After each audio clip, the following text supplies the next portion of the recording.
You all smell like piss. It's just unbearable. Huh, who are you talking about? What? Yeah, Grandma. My mother-in-law had a dumbfounded expression on her face. I thought it was a good opportunity, so I started to fight back against my mother-in-law. My name is Kimberly Johnson. I am married and live with my husband, Mike, and our only daughter, Emily, making us a family of 3. I am currently not working and am a full-time housewife, although before getting married, I worked as an office worker at a small to medium-sized company. I feel truly fortunate to have worked at that company because that's where I met Mike. Actually, Mike was also working as an office worker. And it didn't take long for us to become friends. Initially, we would go out for drinks with other colleagues, but as we became closer, we started going out just the 2 of us. Eventually, I started dating Mike, and we went on dates to various places together. As we rapidly grew closer, I found out that I was pregnant with our daughter, Emily, even though we hadn't talked about getting married yet. I was surprised myself to find out that I was pregnant. I nervously told Mike about my pregnancy, and he proposed to me, saying, "Thank you, let's get married." Although the sequence of events was a bit unusual, I married Mike, and then our daughter, Emily, was born, making our happiness even greater. After retiring from my job, I became a full-time housewife and a mother to Emily. With a sense of pride in being Emily's mother, I believe I put in more effort than anyone else in raising her. When Emily was a baby, she cried a lot at night, causing me to lose sleep continuously. However, Mike noticed my struggle and took the initiative to help change Emily's diapers. Mike's proactive attitude and kindness towards child-rearing were truly appreciated by me, who was exhausted from childcare. I was once again thankful to have met Mike. As Emily started attending daycare, I realized how quickly she was growing up. So, Emily is now 12 years old. She is in the 6th grade, and her height has significantly increased. Recently, she has been helping with household chores, and Emily is growing into a kind-hearted girl. Surrounded by my loving husband and daughter, I was living a happy life every day. However, one day, Mike said something shocking to me. "Sorry, but starting next week, my mother will be living with us." What? Why? My face turned pale as soon as I heard Mike's words. That's because his mother is a bit sarcastic, and I couldn't really like her. It was surprising to think that I would be living with her starting next week. Apparently, my mom has been getting into fights with the neighbors lately. She even had a heated argument with a supermarket clerk the other day. It's strange because this has never happened before. I wonder if she is feeling lonely living alone and wants attention, which is why she is behaving aggressively towards others. Besides, we can't let her cause trouble for the neighbors anymore. So, I decided that my mom should live with us. "Please take care of her, Kimberly." While nodding, I said, "I see, if that's the case, it makes sense." I understand, although I wasn't really looking forward to it. I thought it was indeed dangerous to leave her alone if she became aggressive towards others because of her loneliness. I felt a bit sorry for Mike's mother, who seemed to be running wild due to her loneliness, and thought I should lend a hand. Also, since she adores Emily, I thought there would be many benefits for her in living with us. So, some time passed, and our life living with Mike's mother began. As I expected, she adored Emily and looked genuinely happy when talking with her. Seeing her smile a lot, I felt that her loneliness might have been alleviated, and she stopped causing trouble like fighting with the neighbors. Maybe, as Mike predicted, she was acting aggressively towards others because she was lonely. Starting our life together might have filled the void in her heart. However, even though my mother-in-law seemed satisfied, her attitude towards me remained harsh as always. Well, my mother-in-law has many unpleasant traits, so instead of being direct, she tends to lash out at me by complaining about my housework. I had somewhat expected this, but surprisingly, she showed no mercy. One day, she harshly glared at me, saying the rice I cooked was too hard. I was surprised and responded, "Really?" "Yes. You should try it yourself." After being told so by my mother-in-law, I tasted the rice, but it seemed just as firm as usual. "No, it's not." However, she persistently said, "No, this rice is too hard." Honestly, I'm disgusted. How can you serve this to Mike and Emily? You're completely unfit as a mother, in a very loud voice. Moreover, it didn't feel like she was going to back down at all. Well, I thought softer rice might be better, so I added water to the rice cooker and cooked it again. To be frank, only my mother-in-law preferred the softer rice. Seeing Mike and Emily with subtle expressions, I sighed. I somehow sensed that I was in a managerial position, caught between my mother-in-law and my family. Moreover, my mother-in-law didn't only complain about the hardness of the rice but also criticized the way I cleaned the floor. Until now, I only used a vacuum cleaner for floor cleaning. Because recent vacuum cleaners, unlike the old ones, have an excellent ability to suck up dirt and dust. Therefore, there was no particular problem with cleaning the floor using only a vacuum cleaner. However, from my mother-in-law's perspective, it seemed unacceptable that I was cleaning the floor with only a vacuum cleaner. So, she annoyingly told me how she used to clean the floor. When I was young, I used to wipe the floor with a mop before using the vacuum cleaner. But you only use the vacuum cleaner without even wiping the floor. You're not really cleaning the floor at all. From today, change the way you clean the floor. My mother-in-law spoke firmly and harshly. I was overwhelmed by her assertiveness and had no choice but to do as she said. Honestly, housework isn't just about sweeping the floor, and this particular task she ordered was quite burdensome for me. However, I didn't want to start a fight by opposing her methods, so I reluctantly began to clean the floor as she instructed. I was sighing as I wiped the floor with a mop. Suddenly, Emily called out to me. "Mom, what's going on? It's rare to see you wiping the floor with a mop." It was a Saturday, and Emily was home because there was no school. Well, actually. So I told Emily part of what happened. Then, kind-hearted Emily offered to help me with the floor cleaning. Thanks to Emily's help, we were able to finish cleaning the floor earlier than planned. However, my mother-in-law showed no sign of helping us, and just sat on the living room sofa, watching television. I sighed again as I saw her just sitting there. She has it so easy, I'm envious. That's what I thought as I looked at my mother-in-law sitting on the sofa, watching television. If she's going to complain about the way I clean the floor, she should at least show me specifically how she wants it done, which would make her complaints more convincing, I thought to myself. However, she didn't do that. Instead, she just complained and told me to figure out the improvements on my own, which was very off-putting. Even though Emily and I were working hard to clean the floor, she could just sit there and watch TV without a care in the world. I couldn't help but think how cold and brazen she was, and I started to get irritated with her. However, kind-hearted Emily went over to her grandmother and gently started a conversation. "Grandma, what are you watching?" To be honest, I was impressed by my daughter's actions. Feeling that I couldn't be outdone, I asked my mother-in-law, I was wondering too, what are you watching? However, my mother-in-law said something outrageous to us. You both stink! Don't talk to me ever again! Her shout echoed loudly in the living room. I was confused by what she meant and asked her for clarification. "Do we smell? What kind of smell is it?" "What kind of smell?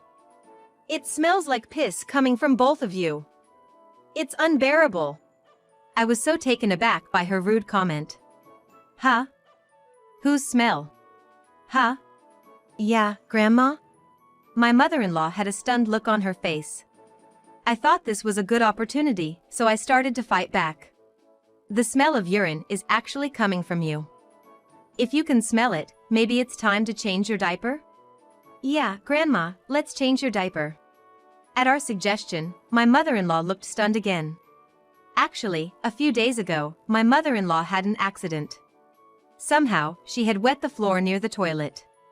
It seemed that she had tried to hold it in until she got to the toilet but couldn't make it in time. At first, Emily and I thought it was a one-time thing, but after it happened a few more times, we realized it was a serious issue. We somehow convinced my mother-in-law to start wearing diapers. Perhaps because the diapers were so effective, my mother-in-law might have forgotten she was wearing them. Also, the diaper silently absorbed the urine, so she might not have even realized she had an accident. I made this deduction and, considering her earlier harsh comment, everything seemed to add up. However, My mother-in-law didn't seem to understand what Emily and I were saying and just looked puzzled. Soon, she started to get irritated and said something harsh to us again. You're saying I wet myself? What are you all talking about? Are you speaking ill of me and being mean? Incredibly, my mother-in-law completely denied the valid remarks made by Emily and me, and instead, she played the victim. However, I felt something unnatural about her remarks. When she wet herself for the first time, she cried so much out of embarrassment. It was unnatural and frustrating that she made remarks as if she had completely forgotten how emotionally shaken she was. Even though Emily and I repeatedly told her the truth and made logical arguments, my mother-in-law refused to listen and continued to paint us as the villains. Eventually, I reached my limit and couldn't help but yell at her. Mother-in-law, what on earth are you talking about? You are the only one here who smells like urine, so please don't blame us. Also, if you have forgotten that you wet yourself and are wearing a diaper, please check for yourself. Go to the bathroom right now, mother-in-law. All right. You are so annoying, really. My mother-in-law apparently didn't think I was the type of person to yell like that, and feeling defeated by my forcefulness, she reluctantly went to the bathroom. While she was in the bathroom, Emily said to me, "Grandma is acting kind of strange, isn't she?" Even kind-hearted Emily seemed to think that my mother-in-law's behavior was odd. As I was responding, I heard a scream from the bathroom. Oh, it's true. I am wearing a diaper and have wet myself. What on earth is happening? Kimberly, please come here quickly, hurry. Apparently, my mother-in-law had realized in the bathroom that she was wearing a diaper and had wet herself, and she was shocked. Feeling her panic, I brought a spare diaper and handed it to her in the bathroom, averting a crisis. I thought the panic might have been too much for her. But then I reconsidered and felt that it was a good wake-up call, and I felt somewhat relieved. And, my mother-in-law seemed to have successfully changed her diaper in the bathroom, so everything seemed to be all right. My mother-in-law came out of the bathroom looking utterly dejected. Mother-in-law, that's great, isn't it? You were able to change your diaper and must feel refreshed. When I said that, my mother-in-law glared at me with a terrifying expression. What do you mean, great? What do you mean, refreshed? Do you think it's good that I have to wear diapers? You are such a cold person. There is no way you could understand my feelings. Indeed, I can't understand your feelings at all. As you can see, I am not old and frail, and I am healthy. So, it's only natural that I can't understand your current feelings, right? Are you picking a fight with me, the mother of your husband, Mike? I can't believe it. Why did Mike marry someone with such a bad personality, this wicked woman? You are just as wicked. And the world calls people like you wicked. What? What are you talking about? What part of me is wicked? You are really rude. I was flabbergasted that my mother-in-law genuinely did not think she was a wicked person. However, there was no sign that she would change her misguided opinion or attitude. So, I had no choice but to yell at her again. Do you understand? When people say rude, they are referring to people like you. You are causing trouble for our family. But I guess you probably don't realize that, do you? What are you talking about? When have I ever caused trouble for your family? Don't say ridiculous things. Don't you realize it yet, really? I am disappointed in you, mother-in-law. You told me that the rice was too hard, right? You should know better than anyone how off-base that opinion was. But the rice was hard. I didn't say anything wrong. I just told the truth. How am I causing trouble? Don't misunderstand. As the fierce battle between my mother-in-law and me continued with no end in sight, surprisingly, it was the gentle-hearted Emily who put an end to it. Grandma, before you came, the rice at our house was never too hard. But since you came, the rice has been like porridge, and honestly, neither I, nor my mom, nor dad like it very much. Sure enough, my mother-in-law was quite shocked to hear such an opinion from her beloved granddaughter, Emily. I threw the final words at her. Just like the diaper incident, you seem to have forgotten, so I'll say it. It's not that the rice I cooked is hard, it's because your teeth are dentures. That's right. In fact, my mother-in-law had dentures. Moreover, she had dentures even before I married Mike. Yet, for some reason, the mother-in-law in front of me seemed to have forgotten that she even had dentures. Because of this, she couldn't digest my words properly and screamed. It's a lie! There's no way I have dentures! It's a lie! You are deceiving me! I'm sure of it! You wicked woman! Seeing my mother-in-law snapping at me, I sighed involuntarily. If you don't believe my words, check your teeth in the mirror in the bathroom. Surely, that will make it clear who is lying. Fine, I'll prove that I'm right. In fact, I'm certain I will win. Watch me, wicked woman. With that, my mother-in-law headed to the bathroom with full determination. However, a few seconds later, I heard her screaming from the bathroom. I grabbed the denture adhesive and, feeling exasperated, headed to the bathroom where my mother-in-law was. What was the result? It was as I said, right? Then, my mother-in-law answered weakly. As you said, I completely have dentures. I'm sorry for saying rude things earlier. My mother-in-law, who was completely down and feeling dejected, unusually apologized to me sincerely. Seeing her like that, my irritated heart felt refreshed. I handed her the denture adhesive and watched as she readhered her dentures. Recently, denture adhesives are light and efficient, so my mother-in-law might have forgotten that she had dentures. When my mother-in-law returned to the living room, she apologized to Emily as well. Emily, I'm sorry for shouting and saying rude things to your mom earlier. Please forgive this foolish me. Then, the kind Emily forgave her grandmother.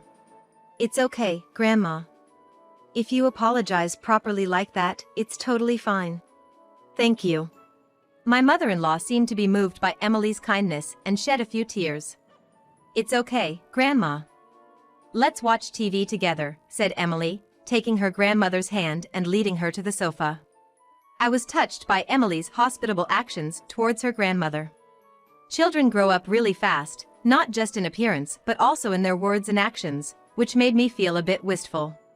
To override that wistfulness, I said loudly, Then, I want to watch TV together too. Sure, that's fine. Let's watch together. And so, Emily, my mother-in-law, and I spent some time watching TV programs and laughing together. It was a happy time, and the atmosphere was good. But then, my mother-in-law suddenly stood up and said this to me. I know I leaked urine, and yes, it does smell. But I don't think it's entirely my fault. What do you mean? Kimberly, the floor in the hallway in front of your bathroom isn't cleaned properly, so the smell of urine that was stuck to the floor didn't get cleaned, did it? It's wrong of you to blame it all on me. What kind of terrible person are you? And then, in the same manner as before, my mother-in-law started blaming me again. Honestly, her emotional ups and downs are too intense. I can't make sense of it. Is she the embodiment of a roller coaster or something? That can't be true. I've been cleaning the hallway in front of the bathroom properly, just as you told me to. If you still don't believe me, I'll have you smell the floor. When I said that, my mother-in-law backed down and apologized again. Seriously, how many times is she going to repeat this? But, I thought my mother-in-law's behavior was too strange, so I decided to consult with Mike about it. To my surprise, Mike also found many aspects of my mother-in-law's recent behavior puzzling, so we decided to take her to the hospital. We told my mother-in-law that it was for a health checkup, and somehow managed to take her to the hospital, despite her dislike for it. There, she underwent several tests, and the results revealed what was happening to her body. The diagnosis given by the doctor was Alzheimer's disease. To put it simply, it's dementia, but the scary part of Alzheimer's is that it progresses gradually. Symptoms that occurred during its progression include becoming suddenly irritable, incontinent, and forgetful.